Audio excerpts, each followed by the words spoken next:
Hello great brains. कैसे हैं आप सब।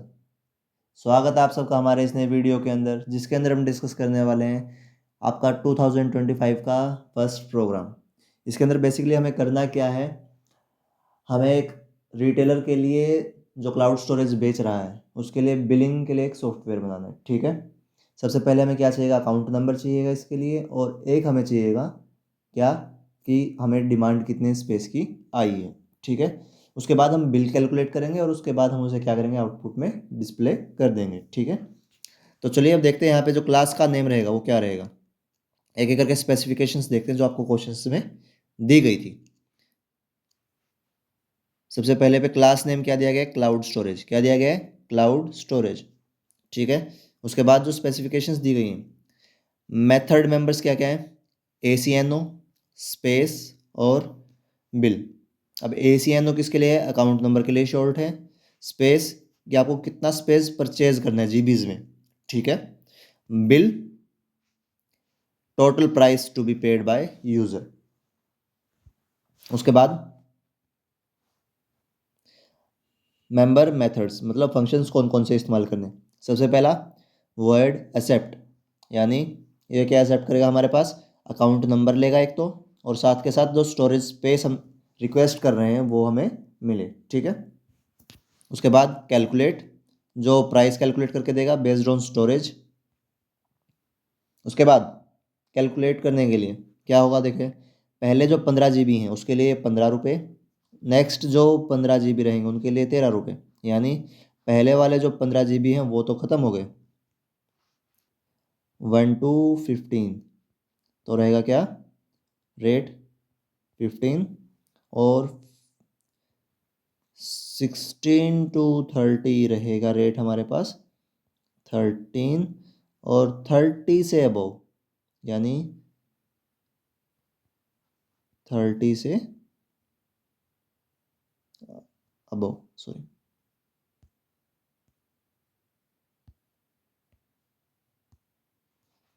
30 से अबव जो हमारे पास रेट रहेगा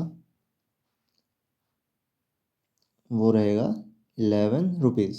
ठीक है, अब अगर हम बात के चले कि हम 30 से अबव कोई रिक्वेस्ट ले रहे हैं किसकी, स्पेस की, तो हमें इसकी भी ज़रूरत पड़ेगी, इसकी भी, और इसकी तो पड़ेगी ही पड़ेगी। ठीक है, ऐसा नहीं है कि आप सभी को क्या कर दो 11 से मल्टीप्लाई कर दो पूरे स्पेस को, ऐसा नहीं कर दें। ठीक है, आई होप आपको समझ में आएगा कि कैलकुलेट कैसे करना है।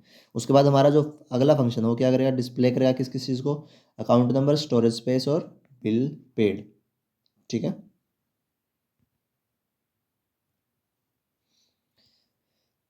चलिए तो शुरू करते हैं फंक्शन क्लास को।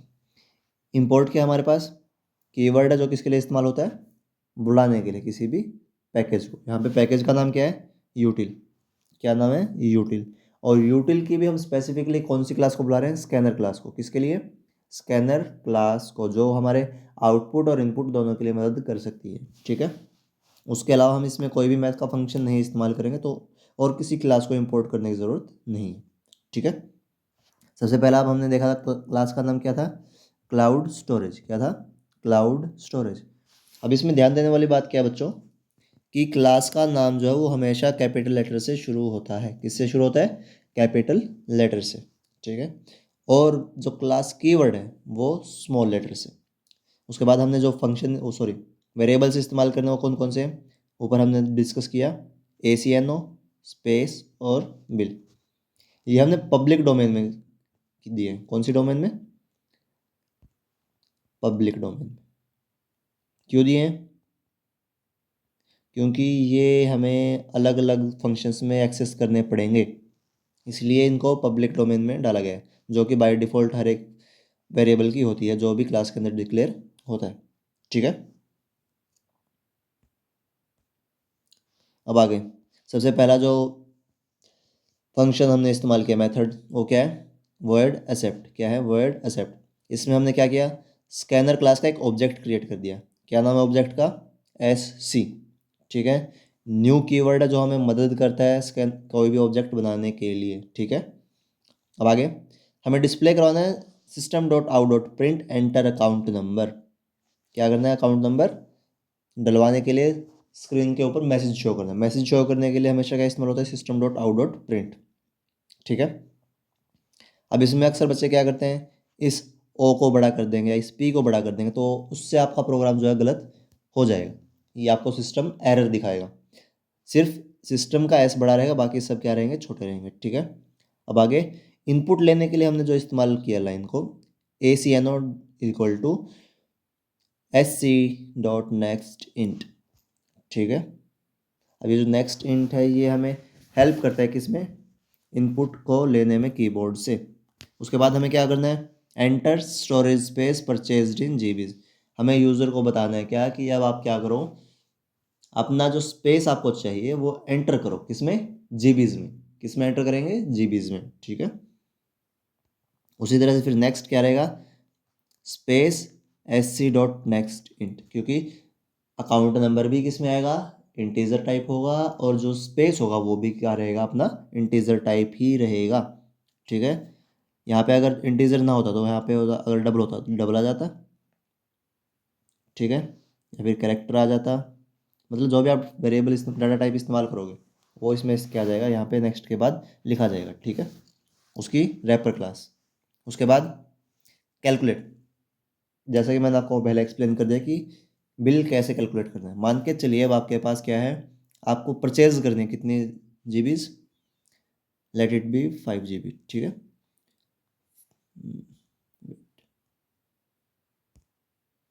आपको परचेज करनी है 5 GB, तो सिंपल सी बात है, वो 15 से तो कम है ना, तो उसकी मल्टीप्लिकेशन हो जाएगी किससे, 15 से। किससे हो जाएगी, 15 से। अब थोड़ा सा नीचे चलते हैं, अगर आपकी जो स्पेस है वो लेस देन है 30, क्या है, लेस देन 30, इसको मान लेते हैं अभी के लिए, क्या माने, चलो बताओ आप बच्चों, 16 मान लेते हैं। ठीक है, तो 16 के लिए क्या होगा बच्चों, इसको 2 पार्ट्स में डिवाइड करेंगे, 15 प्लस 1। ठीक है, अब इसके लिए क्या होगा, जो 15 है उसकी तो मल्टीप्लाई होगी 15 से। ठीक है, और जो 1 है उसकी मल्टीप्लाई होगी किससे, 13 से। ठीक है, तो इसका आंसर क्या जाएगा, 15 इंटू 15 225 प्लस 13। ठीक है, आई होप आपको समझ में आया होगा कैसे करना है। इसी तरह से जो आखिरी में एल्स वाली कंडीशन है उसमें क्या होगा, 15 इंटू 15, 15 इंटू 13, और उसके बाद स्पेस माइनस 30 इंटू 11। अब एक और ध्यान देने वाली बात, जो यहाँ पे स्ट्रक्चर इस्तेमाल किया गया है वो क्या है हमारा, इफ़ एल्स। इफ़ यानी अगर पहली कंडीशन ट्रू है, क्या है मतलब स्पेस जो है वो लेस देन कितना है, 15, तो क्या होगा, स्पेस इंटू 15। अगर ऐसा नहीं है तो इफ़ एल्स वाली कंडीशन पे आएंगे हम। इफ़ एल्स में क्या होगा, अगर जो स्पेस है वो लेस देन है 30, तो ये वाली चीज़ एग्जीक्यूट हो जाएगी।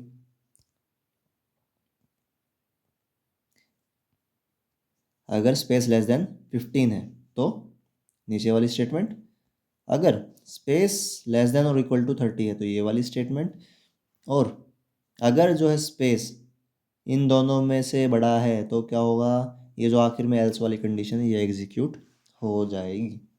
ठीक है, चलिए अब आगे चलते हैं। अगला हमारा फंक्शन है वॉइड डिस्प्ले। क्या है, वॉइड डिस्प्ले। अब इसके अंदर हमें क्या करना है, सिर्फ हमारा जो आउटपुट है वो डिस्प्ले करना है। ठीक है, सबसे ऊपर लिखा आएगा क्या, क्लाउड स्टोरेज बिल। क्या लिखा आएगा, क्लाउड स्टोरेज बिल। उससे नेक्स्ट लाइन में क्या आएगा, अकाउंट नंबर ACNO। अब बच्चों के मन में डाउट आ रहा होगा कि सर आपको कैसे पता लगा कि नेक्स्ट लाइन में आएगा। इसका सीधा सा जवाब है यहाँ पे इस छोटी सी लाइन के अंदर। यहाँ पे लिखा हुआ है क्या, प्रिंट LN। जब भी आपको ये प्रिंट LN दिखे इसका मतलब क्या है, जो नेक्स्ट लाइन हम प्रिंट करेंगे वो अगली लाइन में जाएगी, सेम लाइन में नहीं रहेगी। ठीक है, ऊपर हमने देखिए क्या किया था, मैं आपको एक बार एग्जांपल देता हूँ। देखिए यहाँ पे प्रिंट था, सिर्फ क्या था, प्रिंट। तो अकाउंट नंबर के जस्ट बाद में जो भी आप एंटर करोगे, मान के चलिए आपका अकाउंट नंबर 15 है, तो एंटर अकाउंट नंबर, उसके बाद आपको 15 डिस्प्ले करना है। उसको आप एंटर करो या ना करो, सॉरी, हाँ, तो कोई इशू नहीं है उसमें। ठीक है, जब भी हमें नेक्स्ट लाइन में प्रिंट करवाना हो तो हम क्या इस्तेमाल करते हैं, प्रिंट LN। क्या करते हैं, प्रिंट LN। उसके बाद उससे अगली लाइन में क्या प्रिंट होगा हमारे पास, स्टोरेज स्पेस प्लस स्पेस और जीबी। यहाँ पे ये जो प्लस है ये किसके लिए इस्तेमाल हो रहा है? कनकैटिनेशन के लिए। किसके लिए हो रहा है? कनकैटिनेशन के लिए, ठीक है। उसके बाद हमने जो ऊपर बिल कैलकुलेट किया उसको प्रिंट करेंगे, ठीक है। और सबसे आखिर काम क्या होगा? अब बच्चों ने अक्सर क्लास में सुना होगा कि जो भी क्लास है वो मेन के बगैर तो बन ही नहीं सकती। तो अभी तक तो हमने मेन फंक्शन का इस्तेमाल किया ही नहीं है, तो वो हमने लास्ट के लिए छोड़ रखा है। क्यों? क्योंकि सारे फंक्शंस डिस्क्राइब और डिफाइन हो जाएंगे उसके बाद ही तो हम उनको कॉल करने का कोई मतलब है, ठीक है। तो अब देखिए मेन के अंदर हमें अब कुछ नहीं करना, सिर्फ फंक्शंस को कॉल करना है। क्या करना है? फंक्शंस को कॉल करना है, ठीक है। एक एक करके हम कॉल करते हुए चलेंगे उनको अपने सीक्वेंस में। सबसे पहले public static void main string args। उसके बाद हमने क्या किया, जो हमारी क्लास है क्लाउड स्टोरेज उसका एक क्या बनाया, ऑब्जेक्ट बनाया। ऑब्जेक्ट क्या है? कस्टमर। किसकी मदद से? न्यू की मदद से, ठीक है। उसके बाद अब देखिए बच्चों, सबसे पहले हमें इनपुट लेना पड़ेगा, हाँ है ना। उसके बाद उसके ऊपर प्रोसेस होगी, उसके बाद हमारे क्या होगा, कोई ना कोई आउटपुट आएगी। इनपुट किस में ले रहे थे हम? एक्सेप्ट वाले में। किस में ले रहे थे? एक्सेप्ट वाले फंक्शन में, ठीक है। तो यहाँ पे देखिए कस्टमर डॉट एक्सेप्ट। उसके बाद हमें क्या करना पड़ेगा? प्रोसेस करना पड़ेगा। प्रोसेस किस में कर रहे थे? बिल्कुल सही बात, किस में कर रहे थे? कैलकुलेट में। किस में? कैलकुलेट में। उसके बाद अब हमें आउटपुट भी चाहिए। आउटपुट किस में कर रहे थे? सभी बच्चे बताएंगे नीचे कमेंट बॉक्स में। डिस्प्ले में कर रहे थे हम। किस में? डिस्प्ले में, ठीक है। और इसी के साथ आपका जो प्रोग्राम है वो ख़त्म हो जाता है, ठीक है। यहाँ पे छोटी सी मिस्टेक है, यहाँ पे double commas sorry double bracket बंद होंगे। यहाँ पे सिंगल ब्रैकेट बंद दिख रहा है ना आपको, यहाँ पे क्या होगा? डबल ब्रैकेट्स आएंगे, क्योंकि ये आपने मेन फंक्शन तो बंद कर दिया लेकिन जो ऊपर वाली क्लास शुरू की थी वो बंद नहीं की थी। उसको बंद करने के लिए हमें क्या करना है? ये पैरेंथेसिस लगाने पड़ेंगे या फिर कर्ली ब्रेसेस लगाने पड़ेंगे, ठीक है। इसी के साथ आपका जो प्रोग्राम है वो कंप्लीट हो जाता है। अगर आपको एक्सप्लेनेशन समझ में आई है और आपको वीडियो भी पसंद आ रही है तो इस चैनल को सब्सक्राइब कर लीजिए और वीडियो को लाइक कीजिए। और अगर आप हमारे चैनल पे नए हैं तो अब इससे पहले हम क्या कहें, अपने MCQs को डिस्कस कर चुके हैं जो 2025 के ICSE बोर्ड में आए थे। तो मैं आप सबसे रिक्वेस्ट करूँगा कि एक बार आप उनको भी गो थ्रू हो जाएं, ताकि आप पेपर में क्या बेटर तरीके से अपने क्वेश्चंस को अटैम्प्ट कर सकें, ओके। और आखिर में आपसे रिक्वेस्ट करना चाहूँगा कि आप जितने ज़्यादा हो सके इस चैनल पे सब्सक्राइबर्स बढ़ाइए। और जो हमारे 64 सब्सक्राइबर्स हो चुके हैं उनके लिए मैं धन्यवाद बोलना चाहूँगा सभी बच्चों को। और इसी के साथ मैं इस वीडियो को एंड करूँगा। Thank you all.